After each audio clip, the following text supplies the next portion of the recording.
At KIPP, we're encouraged to swing big, take risks, and see failure as opportunity. We don't give up, and we regularly make choices that might make our path in the moment more challenging, but it's those choices that will open doors of opportunities for us in the future. So you're basically saying I can run for governor, right? Hassan, what would our teachers say? That we could do anything we set our hearts to. And if people say no, that just means we need to push harder and go stronger. We're honored to introduce someone who's had a little practice in this arena. Please welcome our founder and executive director, Mr. Randy Dowell.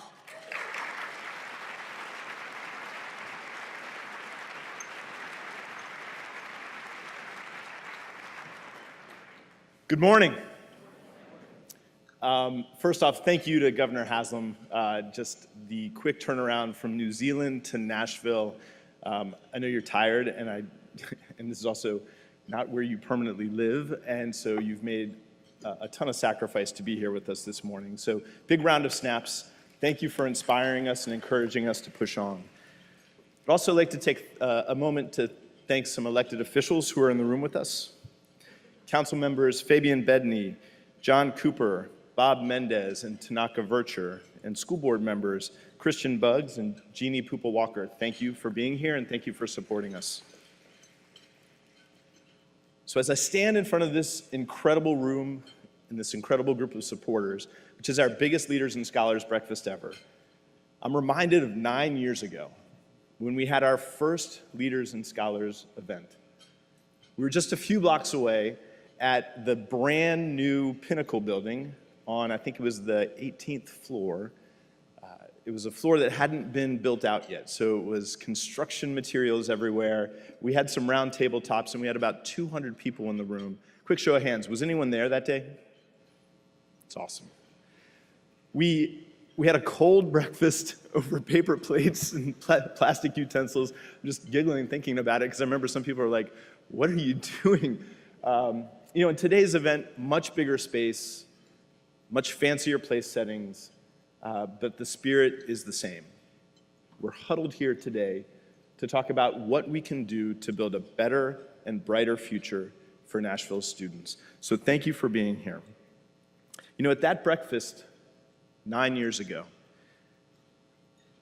KIPP's first students, our first fifth graders, were in high school, both here in Nashville and across the country.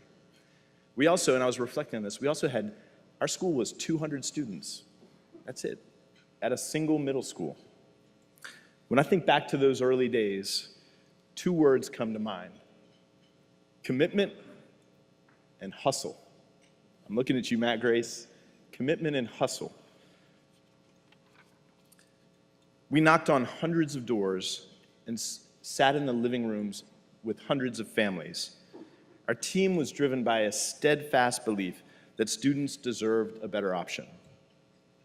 At the time, the option looked like sending their children to a rundown Highland Heights building that had a roof that leaked, that had air conditioners that always seemed to break down in August.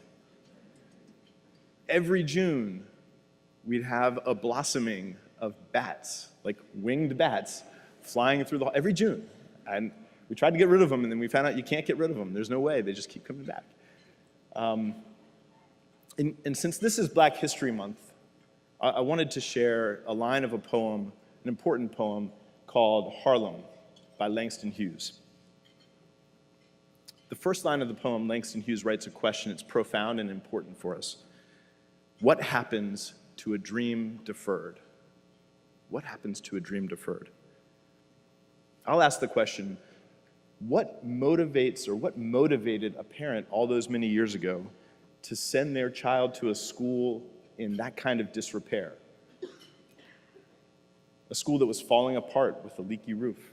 What motivated parents those many years ago to invite strangers like me and my team into their home to discuss their child's future and their child's dreams?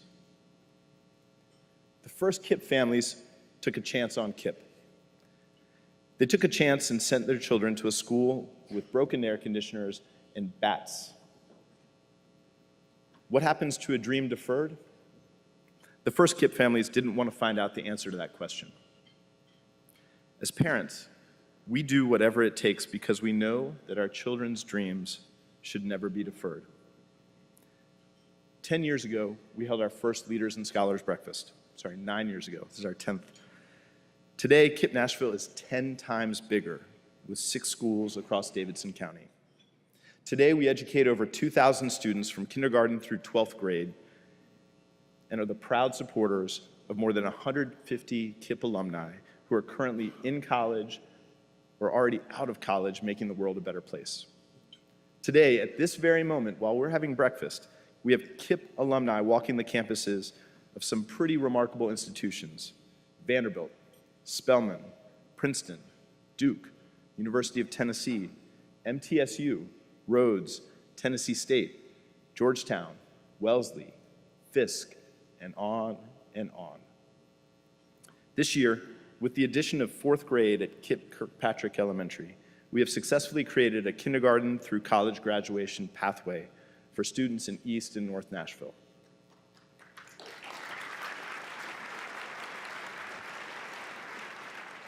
We've come a long way over the last 9 years, and we have a long way to go.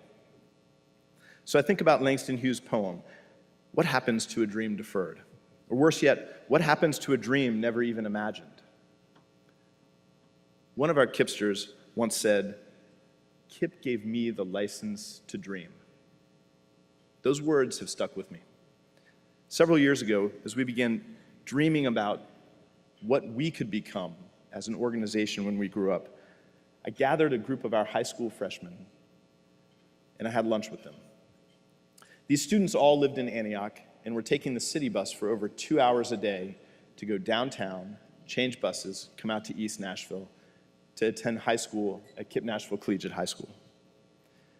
I told them that we were thinking about opening a KIPP school in Antioch, and I wanted to get their opinion on the matter. Their answer was clear and definitive.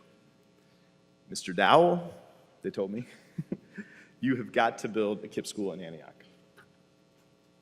Well, 8 months ago, we delivered on that mandate, and we opened that school, that first school, KIPP Antioch College Prep Elementary, which is the first of what's going to grow into a pod of KIPP schools down in South Nashville. We're choosing to grow in Antioch because we know that 5 years after I had that lunch conversation, there are still students riding the bus for 2 hours every single day to attend schools, our schools, across town. We're choosing to grow in Antioch because more families in Nashville need a choice to set their child up for success. We're choosing to grow in Antioch because more children deserve to put their dreams front and center and to have the license to dream big. We're choosing to grow in Antioch because of our vision that one day, every kid in Nashville will have access to a high-quality college prep seat in a public school. With all of this in mind, I'm excited today to launch our one-day campaign, which will create a kindergarten through college pathway in South Nashville. The campaign will support our growth from 2,000 to nearly 4,500 students across Nashville. For the first phase of this campaign, we're building and launching a new campus in Antioch this summer. Your gifts this morning will help us launch that new campus.